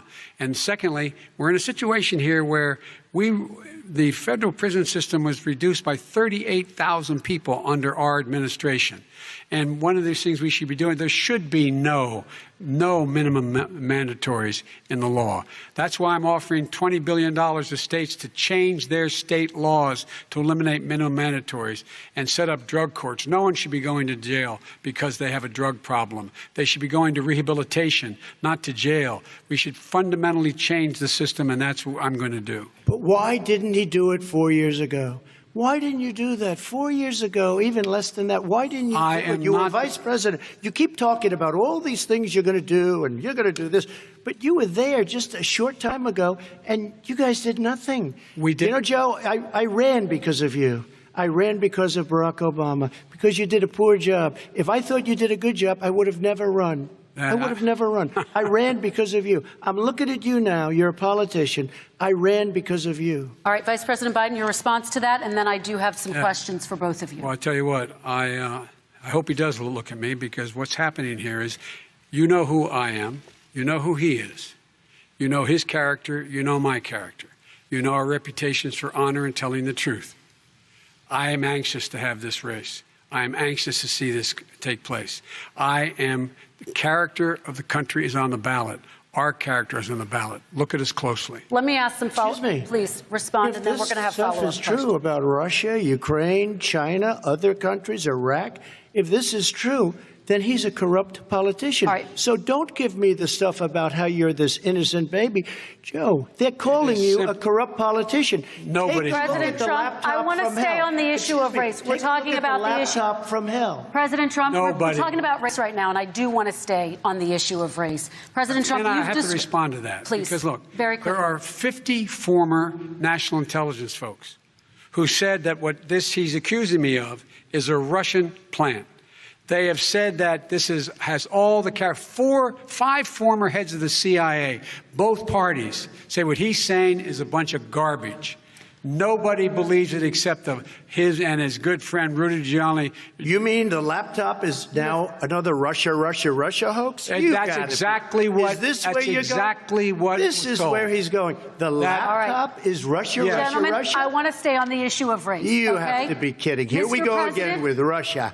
We're going to continue on the issue of race. Mr. President, you've described the Black Lives Matter movement as a symbol of hate. You've shared a video of a man chanting white power to millions of your supporters. You've said that black professional athletes exercising their First Amendment rights should be fired. What do you say to Americans who say that kind of language from a president is contributing to a climate of hate and racial strife? Well, you have to understand, the first time I ever heard of Black Lives Matter, they were chanting pigs in a blanket, talking about police. Pigs, talking about our police. Pigs in a blanket, fry them like bacon. I said, that's a horrible thing. And they were marching down the street. And that was my first glimpse of Black Lives Matter. I thought it was a terrible thing. As far as my relationships with all people. I think I have great relationships with all people. I am the least racist person in this room. Well, what do you say to Americans who are concerned by that rhetoric? I don't know. I mean, I don't know videos? what to say. I got criminal justice reform done and prison reform and opportunity zones. I took care of black colleges and universities. I don't know what to say. They can say anything. I mean, they can say anything. It makes me sad because I am the least racist person. I can't even see the audience because it's so dark, but I don't care who's in the audience. I'm the least racist person in this room. Okay, Vice President Biden, let me ask you very quickly, and then I have a follow-up question for you. Abraham Lincoln here is one of the most racist presidents we've had in modern history. He pours fuel on every single racist fire. Every single one. Started off his campaign coming down the escalator saying he's going to get rid of those Mexican rapists. He's banned Muslims because they're Muslims. He has moved around and made everything worse across the board. He says about the poor boys, last time we were on stage here, he said, I told them to stand down and stand ready. Come on. This guy has a dog whistle about as big as a foghorn. President Trump, I'm going to give you 10 seconds to respond, and then I have a follow-up. He made a reference to Abraham Lincoln. Where did that come in? I mean, you said you're Abraham Lincoln. No, where did that? No. You said, I said not since Abraham Lincoln has anybody done what I've done for the black community. And I'm saying, I didn't say I'm Abraham Lincoln. I said not since Abraham Lincoln has anybody done what I've done for the black community. Now, you have done nothing other than the crime bill, which put tens of thousands of black men, mostly, in jail. All right, let me you know what? let me they ask remember Vice it President because if you Biden look a at what's question. happening with the voting right now, Let me ask they Vice remember President that Biden you treated them about very, very badly. Just take a look at what's happening out there. Vice President Biden, let me give you a chance to respond within this context. Crime bills that you supported in the 80s and 90s contributed to the incarceration of tens of thousands of young black men who had small amounts of drugs in their possession. They are sons, they are brothers, they're fathers, they're uncles, whose families are still to this day, some of them suffering the consequences. So speak to those families. Why should they vote for you? one of the things is that in the 80s, we passed 100%, all 100 senators voted for it, a bill on drugs and how to deal with drugs. It was a mistake. I've been trying to change it since then, particularly the portion on cocaine. That's why I've been arguing that, in fact, we should not send anyone to jail for a pure drug offense. They should be going into treatment across the board. That's what we should be spending money. That's why I set up drug courts, which were never funded by our Republican friends. They should not be going to jail for a drug or an alcohol problem. They should be going into treatment. That's what we've been trying to do. That's what I'm going to get done, because I think the American people have now seen that, in fact, it was a mistake to pass those laws relating to drug. But they were not in the crime bill. But why didn't he get it done? See, it's all talk, no action with these politicians. Why didn't he get it done? That's what I'm going to do when I become president.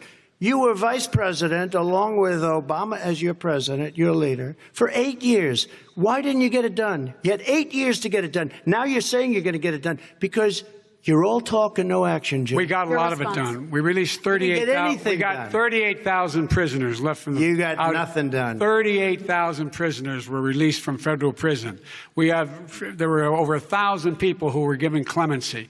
In fact, we're the ones that put in the legislation saying we could look at pattern and practice of police departments and what they were doing, how they were conducting themselves. I could go on, but we began the process.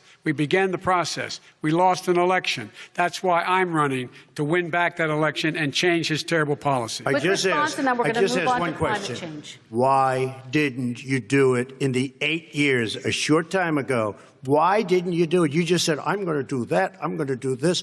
You put tens of thousands of mostly black young men in prison. Now you're saying you're going to undo that. Why didn't you get it done? You had 8 years with Obama. You know why, Joe? Because you're all talk and no action. All right, Vice President Biden, and then we're going to move on to the next section. We had a Republican Congress. That's the answer. Well, you Okay. got to talk them into it, Joe. Sometimes All right. you got to talk them into it. We're going to move on to our next section, Like I which did is with criminal climate justice change. reform. I had Okay. to talk Democrats into it. Gentlemen, You did what we we're running out of already done. time, so we got to get on to Okay. climate change, please. You both have very different visions on climate change. President Trump, you say that environmental regulations have hurt jobs in the energy sector.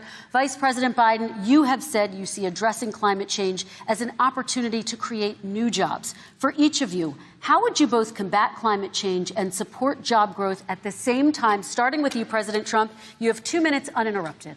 So we have the Trillion Trees program. We have so many different programs. I do love the environment, but what I want is the cleanest, crystal clear water, the cleanest air. We have the best, lowest number in carbon emissions, which is a big standard that I notice Obama goes with all the time. Not Joe. I haven't heard Joe use the term because I'm not sure he knows what it represents or means, but I have heard Obama use it. And we have the best carbon emission numbers that we've had in 35 years under this administration. We are working so well with industry, but here's what we can't do. Look at China, how filthy it is. Look at Russia. Look at India. It's filthy. The air is filthy. The Paris Accord, I took us out because we were going to have to spend trillions of dollars, and we were treated very unfairly. When they put us in there, they did us a great disservice. They were going to take away our businesses. I will not sacrifice tens of millions of jobs, thousands and thousands of companies because of the Paris Accord. It was so unfair. China doesn't kick in until 2030. Russia goes back to a low standard, and we kicked in right away. It would have destroyed our businesses. So, you ready? We have done an incredible job environmentally. We have the cleanest air, the cleanest water, and the best carbon emission standards that we've seen in many, many years. Vice President And we Biden. haven't destroyed our industries. Vice President Biden, 2 minutes to you, uninterrupted. Climate change and climate warming, the global warming, is an existential threat to humanity. We have a moral obligation to deal with it. And we're told by all the leading scientists in the world we don't have much time.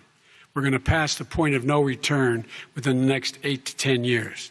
4 more years of this man eliminating all the regulations that were put in by us to clean up the climate, to limit the limit of emissions will put us in a position where we're going to be in real trouble.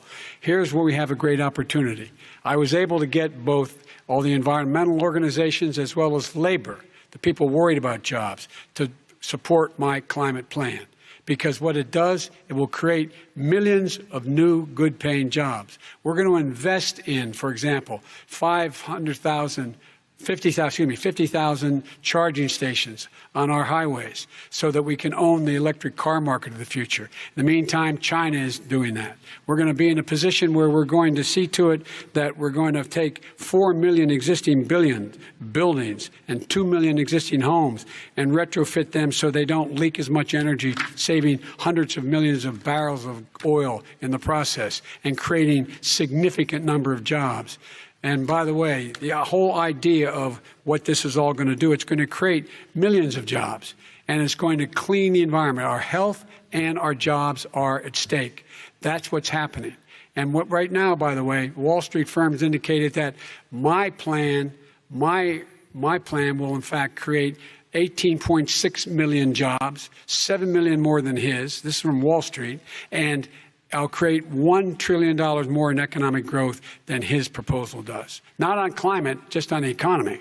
President Trump, you're They came out and said very strongly, $6,500 will be taken away from families under his plan, that his plan is an economic disaster.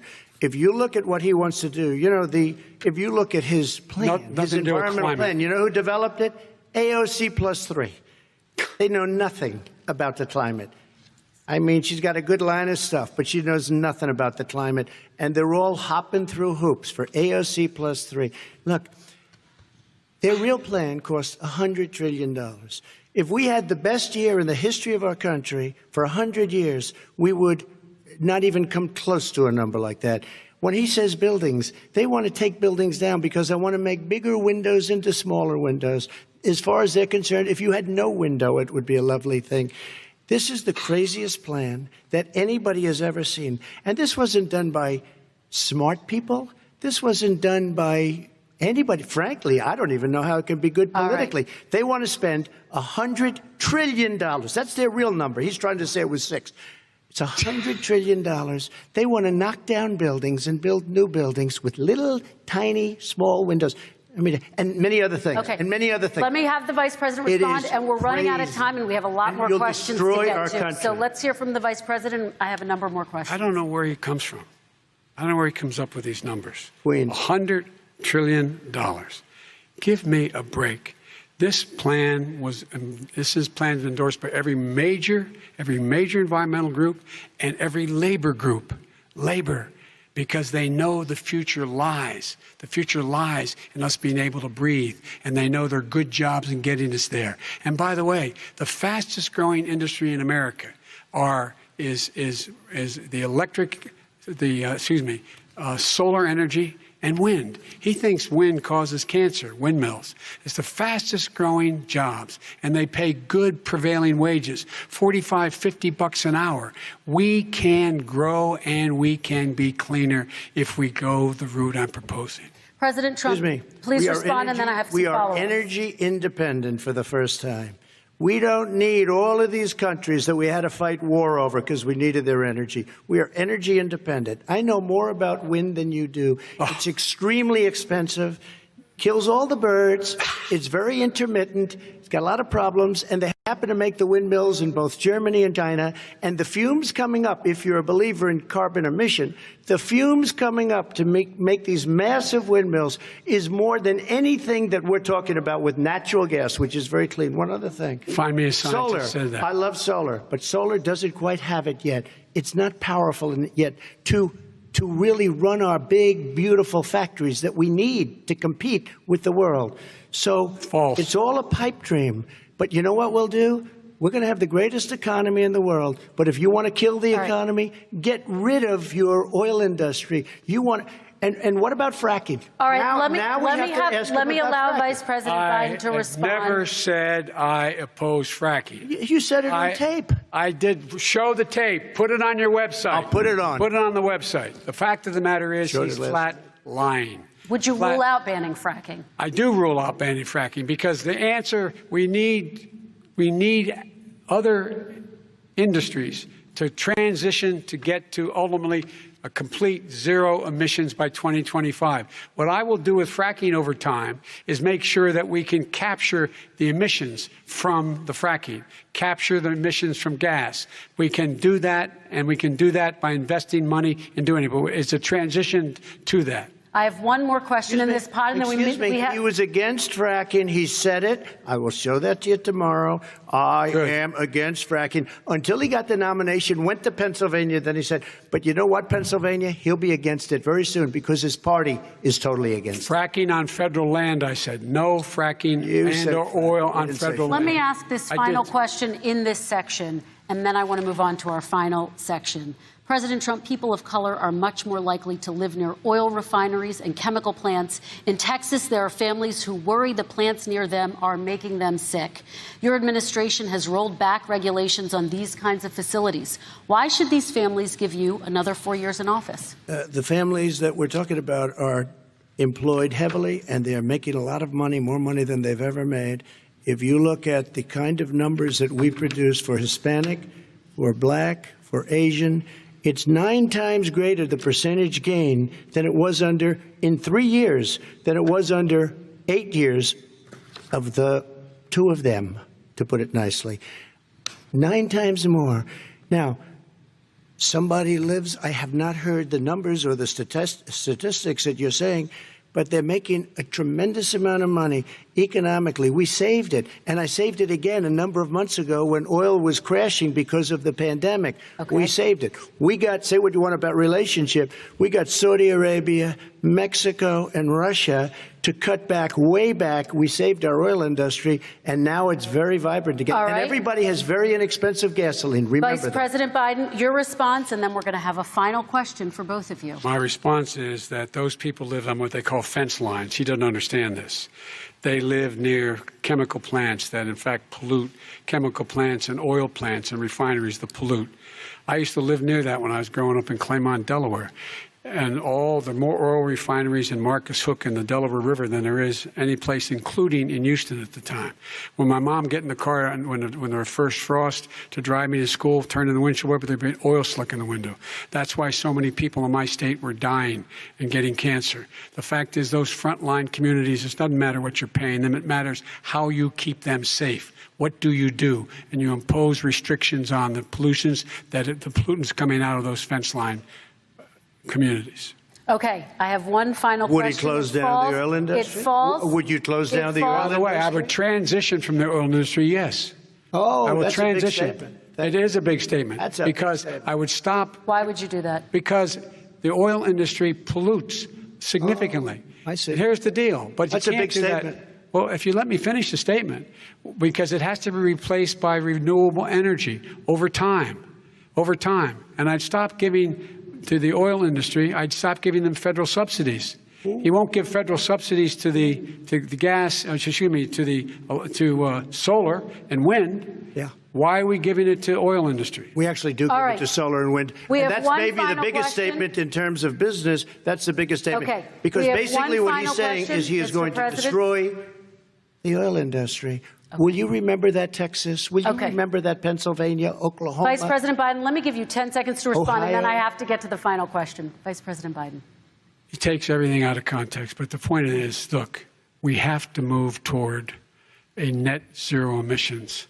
The first place to do that by the year 2035 is in energy production. By 2050, totally. All right. One Is he gonna final get question China to both to do of you. it? No, we're finished with Is this. he We going have to to get move on China to to our do it? final question. We No, have to I'm move going on to to our final rejoin Paris question. Accord and make China abide by what they agreed to. All right, That'll this cost you is $1 about trillion. leadership, gentlemen. And this first question does go to you, President Trump. Imagine this is your inauguration day. What will you say in your address to Americans who did not vote for you? You'll each have 1 minute, starting with you, Mr. We have to make our country totally successful as it was prior to the plague coming in from China. Now we're rebuilding it, and we're doing record numbers, 11.4 million jobs in a short period of time, etc. But I will tell you, go back. Before the plague came in, just before, I was getting calls from people that were not normally people that would call me. They wanted to get together. We had the best black unemployment numbers in the history of our country. Hispanic, women, Asian, people with diplomas, with no diplomas, MIT graduates, #1 in the class. Everybody had the best numbers. And you know what? The other side wanted to get together. They wanted to unify. Success is going to bring us together. We are on the road to success. But I'm cutting taxes, and he wants to raise everybody's taxes, and he wants to put new regulations on everything. He will kill it. If he gets in, you will have a depression, the likes of which you've never seen. Your 401ks will go to hell, and it'll be a very, very sad day for this country. All right. Vice President Biden, same question to you. What will you say during your inaugural address to Americans who did not vote for you? I will say, I'm an American president. I represent all of you, whether you voted for me or against me. And I'm going to make sure that you're represented. I'm going to give you hope. We're going to move. We're going to choose science over fiction. We're going to choose hope over fear. We're going to choose to move forward because we have enormous opportunities to make things better. We can grow this economy. We can deal with the systemic racism. And at the same time, we can make sure that our economy is being run and moved and motivated by clean energy, creating millions of new jobs. And that's the fact. That's what we're going to do. And I'm going to say, as I said at the beginning, what is on the ballot here is the character of this country: decency, honor, respect, treating people with dignity, making sure that everyone has an even chance. And I'm going to make sure you get that. You haven't been getting it the last 4 years. All right. I want to thank you both for a very robust hour and a half, a fantastic debate. Really appreciate it. President Trump, former Vice President Joe Biden, thank you to Belmont University for hosting us tonight. And most importantly, thank you to those watching tonight. Election Day is November 3rd. Don't forget to vote. Thank you, everyone, and have a great night. Thank you.